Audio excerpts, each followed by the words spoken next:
শীতকাল এমন একটি সময় যে সময় মানুষ নিজেকে প্রকৃতির সাথে গভীরভাবে পরিচিত করায়। এই শীতকাল মানে হলো একটি বছর শেষে আরেকটি নতুন বছরের আগমন। শীতকাল মানে পিঠে পায়েস, শীতকাল মানে ঘুরতে যাওয়া আর অবসর সময় মিললেই পিকনিক করা। অবশ্য এখন আর শীতকাল নেই, বসন্তকাল শুরু হয়ে গেছে।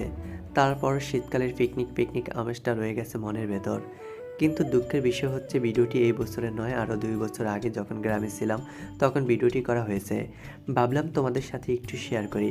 হে এভরিওয়ান, আসসালামু আলাইকুম। কী অবস্থা সবার? আশা করি সবাই ভালো আছেন। গ্রামের বাড়ি কিছু আন্ডা বাচ্চাদের নিয়ে খোলা মাঠে নিচে পিকনিকের আয়োজন করলাম। তো আন্ডা বাচ্চাদের নিয়ে চলে গেলাম লার্কির বাগানে। সেখান থেকে কিছু শুকনো লার্কি গাছ থেকে ভেঙে তারপর নিয়ে আসলাম। তারপর আবার আন্ডা বাচ্চাদের নিয়ে চলে গেলাম ইট এনে চুলা বসাতে। চুলা বসানোর পর আন্ডা বাচ্চাদের মা এবং আমার মা মিলে বিরিয়ানি রান্না করলো। সাথে অবশ্য আমি হেল্প করেছি অনেকটা।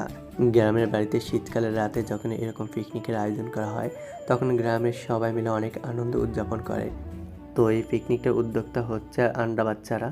তারাই আমাকে বলল যে তারা পিকনিক করবে। তো আমি একটু তাদেরকে হেল্প করার চেষ্টা করেছি এবং বড়দের ডেকে এনেছি যাতে ভালোভাবে রান্না করে দেয় এবং খাবারটি যেন স্বাস্থ্যসম্মত এবং সুস্বাদু হয় তার জন্য।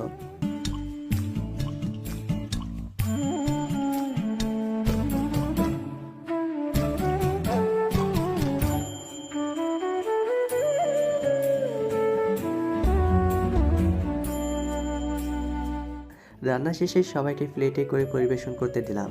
তো এরকম পিকনিক প্রত্যেক বছরই কয়েকবার আমার গ্রামের বাড়িতে ছোট হতে বয়স্ক সবাই মিলে আয়োজন করে এবং সবাই মিলে অনেক সুন্দর একটা মুহূর্ত কাটায়। এরকম আর কাদের বাড়িতে হয় অবশ্যই কমেন্ট করে জানাও। সবাই ভালো থাকবে, সুস্থ থাকবে এবং আমার জন্য দোয়া করবে। আজ এই পর্যন্তই। আল্লাহ হাফেজ।